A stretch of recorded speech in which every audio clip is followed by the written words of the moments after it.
ಎಲ್ಲಾ ಹಾನಿಯಿಂದ ಕೂದಲನ್ನು ರಕ್ಷಿಸುತ್ತೆ. ಬರೀ Amrut noni rich root premium hair oil.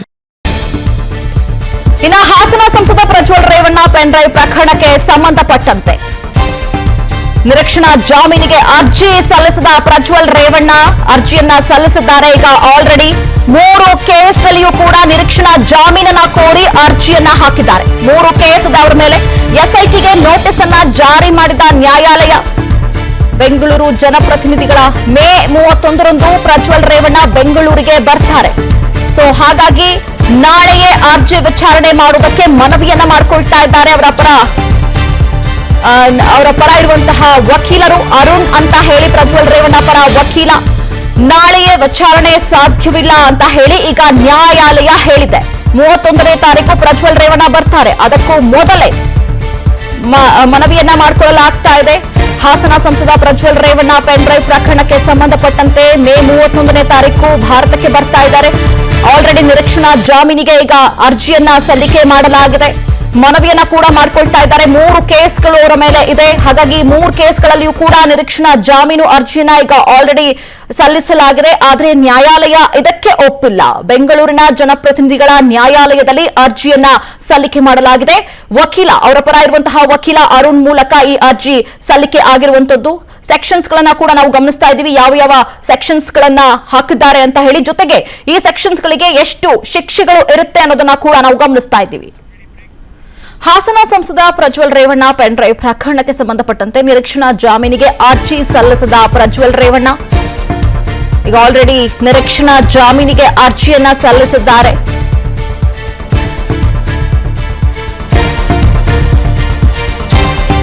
Prajwal ನಿರೀಕ್ಷಣಾ ಜಾಮೀನು ಅರ್ಜಿ ವಿಚಾರಣೆ ಪುನಾರಂಭ ಆಗಿದೆ. ಸೊ ನಿರೀಕ್ಷಣಾ ಜಾಮೀನಿನ ತುರ್ತು ವಿಚಾರಣೆಗೆ ವಕೀಲರು ಮನವಿಯನ್ನ ಮಾಡಿಕೊಂಡಿದ್ದಾರೆ. ಹಾಸನ ಸಂಸದ ಪ್ರಜ್ವಲ್ ರೇವಣ್ಣ ಪೆನ್ ಡ್ರೈವ್ ಪ್ರಕರಣಕ್ಕೆ ಸಂಬಂಧಪಟ್ಟಂತೆ ಮೇ 31ನೇ ತಾರೀಕು ಪ್ರಜ್ವಲ್ ವಾಪಸ್ ಆಗ್ತಾ ಇದ್ದಾರೆ ಭಾರತಕ್ಕೆ. ಇದಕ್ಕೂ ಮೊದಲೇ ನಿರೀಕ್ಷಣಾ ಜಾಮೀನಿಗೆ ಅರ್ಜಿಯನ್ನ ಸಲ್ಲಿಸಿದ್ದಾರೆ.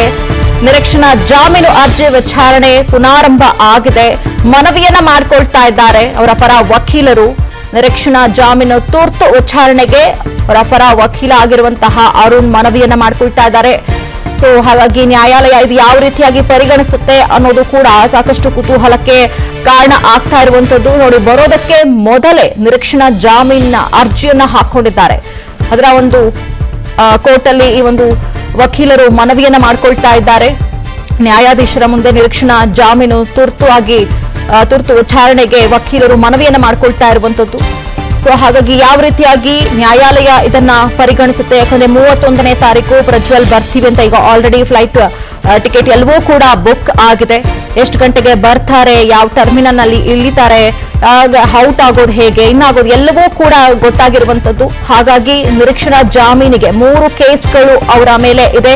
ಆ 3 ಕೇಸ್ಗಳಿಗೆ ಸಂಬಂಧಪಟ್ಟಂತೆ ಸೆಕ್ಷನ್ಸ್ ಗಳನ್ನ ಕೂಡ ನಾವು ಗಮನಿಸಿದ್ವಿ. ಆ ಸೆಕ್ಷನ್ಗಳು ಕೂಡ ತುಂಬಾ ಕಠಿಣವಾದಂತಹ ಸೆಕ್ಷನ್ಸ್ಗಳು ಇರೋದ್ರಿಂದಾಗಿ ಎಷ್ಟು ವರ್ಷಗಳ ಕಾಲ ಜೈಲು ಶಿಕ್ಷೆಗಳಾಗುತ್ತೆ ಆ ಸೆಕ್ಷನ್ಗಳಲ್ಲಿ ಅನ್ನೋದನ್ನ ಗಮನಿಸಿದ್ವಿ. ಸೊ ಈಗ ನಿರೀಕ್ಷಣಾ ಜಾಮೀನು ಅರ್ಜಿ ತುರ್ತು ವಿಚಾರಣೆಗೆ ವಕೀಲರು ಮನವಿಯನ್ನ ಮಾಡಿಕೊಳ್ತಾ ಇದ್ದಾರೆ. ಸೊ ಹಾಗಾಗಿ ನ್ಯಾಯಾಲಯ ಇದನ್ನ ಯಾವ ರೀತಿಯಾಗಿ ಪರಿಗಣಿಸುತ್ತೆ ಅನ್ನೋದು ಕೂಡ ಒಂದು ಕಡೆ ಕುತೂಹಲಕ್ಕೆ ಕಾರಣ ಆಗ್ತಾ ಇರುವಂತದ್ದು. ಮತ್ತೆ ಈ ಒಂದು ಚರ್ಚೆ ಪ್ರಾರಂಭ ಆಗಿದೆ. ಅರ್ಜಿ ವಿಚಾರಣೆ ಪುನಾರಂಭ ಆಗಿದೆ. ನಿರೀಕ್ಷಣಾ ಜಾಮೀನಿನ ತುರ್ತು ವಿಚಾರಣೆಗೆ ಅವರ ಪರ ವಕೀಲರಾಗಿರುವಂತಹ ಅರುಣ್ ಮನವಿಯನ್ನ ಮಾಡಿಕೊಳ್ತಾ ಇದ್ದಾರೆ. ಸೊ ಜೊತೆಗೆ ಇಲ್ಲಿರುವಂತಹ ಸೆಕ್ಷನ್ಸ್ಗಳು ಕೂಡ ತುಂಬಾ ಕಠಿಣ ಆಗಿರೋದ್ರಿಂದಾಗಿ ನ್ಯಾಯಾಲಯ ಇದನ್ನ ಯಾವ ರೀತಿಯಾಗಿ ಪರಿಗಣಿಸುತ್ತೆ ಅನ್ನೋದು ಕೂಡ ಒಂದು ಕಡೆ ಪ್ರಶ್ನೆ ಎದುರಾಗ್ತಾ ಇರುವಂತದ್ದು. 3 ಪ್ರಕರಣಗಳಲ್ಲಿ ಆಕ್ಷೇಪಣೆ ಸಲ್ಲಿಸುವುದಕ್ಕೆ ಎಸ್ಐಟಿಗೆ ಸಮಯ ಬೇಕು. ನಾಳೆಯೇ ಅರ್ಜಿ ವಿಚಾರಣೆ ನಡೆಸುವುದಕ್ಕೆ ಸಾಧ್ಯ ಇಲ್ಲ ಅಂತ ಕೂಡ ಹೇಳಲಾಗ್ತಾ ಇದೆ. ಅರ್ಜಿ ವಿಚಾರಣೆಯನ್ನ ಮುಂದೂಡಿದ ನ್ಯಾಯಮೂರ್ತಿ ಸಂತೋಷ್ ಗಜಾನನ ಭಟ್.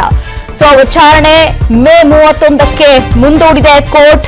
31 ಬರ್ತಾರೆ. ತಕ್ಷಣ ಪ್ರಜ್ವಲ್ ರೇವಣ್ಣ ಅವರು ನ್ಯಾಯಾಂಗ ಬಂಧನಕ್ಕೆ ಒಳಪಡಿಸ್ತಾರ. 3 ಪ್ರಕರಣಗಳಲ್ಲಿ ಆಕ್ಷೇಪಣೆ ಅರ್ಜಿಯನ್ನ ಸಲ್ಲಿಕೆ ಮಾಡಲಾಗಿದೆ. ನಾಳೆಯೇ ಅರ್ಜಿ ವಿಚಾರಣೆ ನಡೆಸುವುದಕ್ಕೆ ಸಾಧ್ಯ ಇಲ್ಲ ಅಂತ ಕೂಡ ಹೇಳಿದ್ದಾರೆ.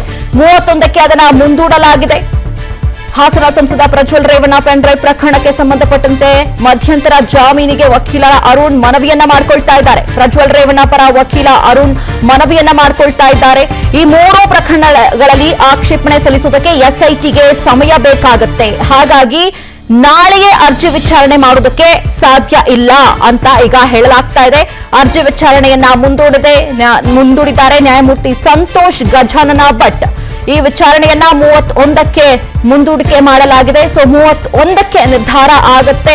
31ಕ್ಕೆ ಪ್ರಜ್ವಲ್ ರೇವಣ್ಣ ಭಾರತಕ್ಕೆ ಬರ್ತಾ ಇದ್ದಾರೆ. ಸೊ ಹಾಗಾಗಿ ನ್ಯಾಯಾಂಗ ಬಂಧನಕ್ಕೆ ಒಳಪಡಿಸಲಾಗತ್ತಾ ಅಥವಾ ಯಾವ ರೀತಿಯಾಗಿ ಎಸ್ಐಟಿ ಅಧಿಕಾರಿಗಳು ತಮ್ಮ ಕಸ್ಟಡಿಗೆ ತೆಗೆದುಕೊಳ್ತಾರಾ, ಇದೆಲ್ಲವೂ ಕೂಡ ಪ್ರಶ್ನೆಯಾಗಿ ಕಾಡ್ತಾ ಇರುವಂತದ್ದು. ಅರ್ಜಿ ವಿಚಾರಣೆಯನ್ನ ಈಗ ಸದ್ಯಕ್ಕೆ ಮುಂದೂಡಿಕೆಯಾಗಿದೆ. ನಾಳೆನೇ ಈ ವಿಚಾರಣೆ ಆಗಬೇಕು ಅಂತ ಹೇಳಿ ಅವರ ಪರ ವಕೀಲರು ಮನವಿಯನ್ನ ಮಾಡಿಕೊಂಡ್ರು ನ್ಯಾಯಾಧೀಶರ ಮುಂದೆ. ಬಟ್ ಆದ್ರೆ ಇದಕ್ಕೆ ಅವಕಾಶ ಮಾಡಿಕೊಟ್ಟಿಲ್ಲ.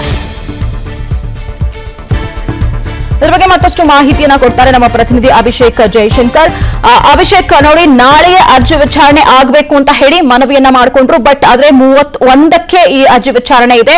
ಹಾಗಾಗಿ ಪ್ರಜ್ವಲ್ ರೇವಣ್ಣ ಕೂಡ 31ಕ್ಕೆ ಬರ್ತಾ ಇರೋದ್ರಿಂದಾಗಿ ಯಾವ ರೀತಿ ಈ ಒಂದು ಪ್ರೋಸೆಸ್ ಪ್ರಕ್ರಿಯೆಗಳು ನಡೆಯುತ್ತೆ ಅಂತ ಹೇಳಿ ಅಭಿಷೇಕ್. ನನ್ನ ಜೀವನದಲ್ಲಿ ನಾನು ಮಾತ್ರವಲ್ಲ, ನನ್ನ ಕೂದಲು ಕೂಡ ಆಗಿರ್ಬೇಕು ಸ್ಟ್ರಾಂಗ್ ಅಂಡ್ ಸ್ಟೈಲಿಶ್. ಬರೀ Amrut noni reach root premium hair oil ನೊಂದಿಗೆ. Reach root premium hair oil. ಈಗ ಸದ್ಯ 31ಕ್ಕೆ ಬಂದಂತಹ ಸಂದರ್ಭದಲ್ಲಿ ಆತನನ್ನ ಮೊದಲು ಅರೆಸ್ಟ್ ಅನ್ನ ಮಾಡಲಾಗುತ್ತೆ. ಅರೆಸ್ಟ್ ಅನ್ನ ಮಾಡಿದಂತಹ ಸಂದರ್ಭದಲ್ಲಿ ಆ ನಿರೀಕ್ಷಣಾ ಜಾಮೀನು ಇದು ಉಪಯೋಗಕ್ಕೆ ಬರೋದಿಲ್ಲ. ಯಾಕಂದ್ರೆ ಬಂಧನ ಆದ ಬಳಿಕ ಜಾಮೀನು ಅರ್ಜಿಯನ್ನು ಸಲ್ಲಿಸಬೇಕಾಗುತ್ತೆ. ಆಗ ನಿರೀಕ್ಷಣಾ ಜಾಮೀನು ವಿಚಾರಣೆಯನ್ನ ಇದು ಮಾಡೋದಕ್ಕೆ ಸಾಧ್ಯವಾಗೋದಿಲ್ಲ. ಈಗ ಸದ್ಯ ಎಸ್ಐಟಿ ಅಧಿಕಾರಿಗಳಿಗೆ 3 ಪ್ರಕರಣದ ಬಗ್ಗೆಯೂ ಕೂಡ ಆಕ್ಷೇಪಣೆಯನ್ನ ಸಲ್ಲಿಸೋದಕ್ಕೆ ಸಮಯ ಬೇಕು. ಏಕಾಏಕಿ ನಾಳೆ ನೀವು ಅರ್ಜಿಯನ್ನ ಸಲ್ಲಿಸಿ ನಾಳೆನೇ ಇತ್ಯರ್ಥ ಮಾಡಬೇಕು ಅಂತ ಹೇಳಿದ್ರೆ ಆಗೋದಿಲ್ಲ. ಹೀಗಾಗಿ 31ನೇ ತಾರೀಕು ಏನಿದೆ, 31ನೇ ತಾರೀಕು ಈ ಒಂದು ಅರ್ಜಿಯನ್ನ ವಿಚಾರಣೆ ನಡೆಸ್ತೀವಿ. ಅಂದ್ರೆ ತಾಯಿ ಮತ್ತು ಮಗನ ಇಬ್ಬರು ಅರ್ಜಿಗಳನ್ನು ಕೂಡ ಅಂದೇ ನಡೆಸ್ತೀವಿ ಅಂತ ಹೇಳಿ ಈಗಾಗಲೇ ನ್ಯಾಯಾಧೀಶರು ಕೂಡ ಒಂದು ಆದೇಶವನ್ನು ಸೂಚನೆಯನ್ನು ಕೂಡ ಕೊಟ್ಟಿರುವಂತೆ. ಹೀಗಾಗಿ ಸದ್ಯ ಮುಂದಿನ ಹಂತದಲ್ಲಿ ಅಂದ್ರೆ 31ನೇ ತಾರೀಕು ಬಂದ ಬಳಿಕ ನಿರೀಕ್ಷಣಾ ಜಾಮೀನು ಅರ್ಜಿ ಸಲ್ಲಿಸುವ ಬದಲು ಅದರ ಜಾಮೀನು ಅರ್ಜಿಯನ್ನು ಸಲ್ಲಿಸುವಂತಹ ಸಾಧ್ಯತೆ ಇದೆ. ಅಂದ್ರೆ ಅಂದಿನ ಯಾವಾಗ ಆತ ಬೆಂಗಳೂರಿಗೆ ಬರ್ತಾನೆ ತಕ್ಷಣ ಎಸ್ಐಟಿ ಅಧಿಕಾರಿಗಳು ಅವರನ್ನ ಅರೆಸ್ಟ್ ಅನ್ನ ಮಾಡ್ತಾರೆ. ಅರೆಸ್ಟ್ ಮಾಡಿದ ಬಳಿಕ ಜಾಮೀನು ಅರ್ಜಿಯನ್ನ ಸಲ್ಲಿಸಬೇಕಾಗುತ್ತೆ. ಈಗ ಸದ್ಯ 31ನೇ ತಾರೀಕು ಅದನ್ನ ಮುಂದೂಡಿಕೆಯನ್ನ ಮಾಡಲಾಗಿದೆ. ಮುಂದೂಡಿಕೆಯನ್ನ ಮಾಡಿದಂತಹ ಸಂದರ್ಭದಲ್ಲಿ ಅಂದಿನ ದಿನ ಯಾವ ರೀತಿ ಡಿಸಿಷನ್ಗಳನ್ನ ತೆಗೆದುಕೊಳ್ತಾರೆ ಅನ್ನುವಂಥದ್ದು ಕಾದು ನೋಡ್ಬೇಕಾಗಿ ಅದೇ ರೀತಿಯಾಗಿ ಎಸ್ಐಟಿ ಅಧಿಕಾರಿಗಳಿಗೆ ಒಂದು ನೋಟಿಸ್ ಅನ್ನ ಕೊಟ್ಟಿದ್ದಾರೆ. ಅಂದ್ರೆ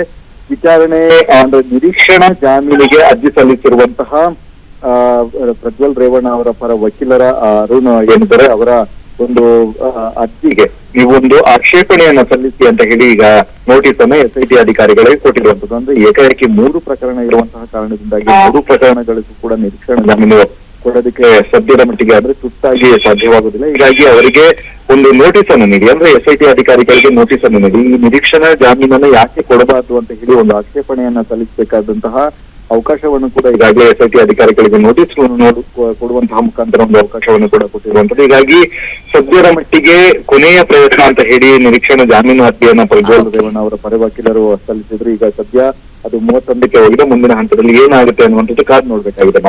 ಓಕೆ, ಥ್ಯಾಂಕ್ ಯು ಅಭಿಷೇಕ್ ನಿಮ್ಮೆಲ್ಲ ಡೀಟೇಲ್ಸ್ಗಾಗಿ. ಅನುಕ್ಷಣದ ಸುದ್ದಿಗಳಿಗಾಗಿ ವಿಸ್ತಾರ ನ್ಯೂಸ್ ಯೂಟ್ಯೂಬ್ ಚಾನೆಲ್ ಸಬ್ಸ್ಕ್ರೈಬ್ ಮಾಡಿ. ಹೊಸ ಸುದ್ದಿಗಳ ನೋಟಿಫಿಕೇಶನ್ಗಾಗಿ ಬೆಲ್ ಐಕಾನ್ ಕ್ಲಿಕ್ ಮಾಡಿ. ಲೇಟೆಸ್ಟ್ ಅಪ್ಡೇಟ್ಸ್ಗಾಗಿ www.vistaranews.com ವೆಬ್ಸೈಟ್ಗೆ ವಿಸಿಟ್ ಮಾಡಿ. ಅಂಗೈಯಲ್ಲೇ ಜಗತ್ತಿನ ಸುದ್ದಿ ತಿಳಿಯಲು ವಿಸ್ತಾರ ನ್ಯೂಸ್ ಕನ್ನಡ ಆಪ್ ಡೌನ್ಲೋಡ್ ಮಾಡಿ.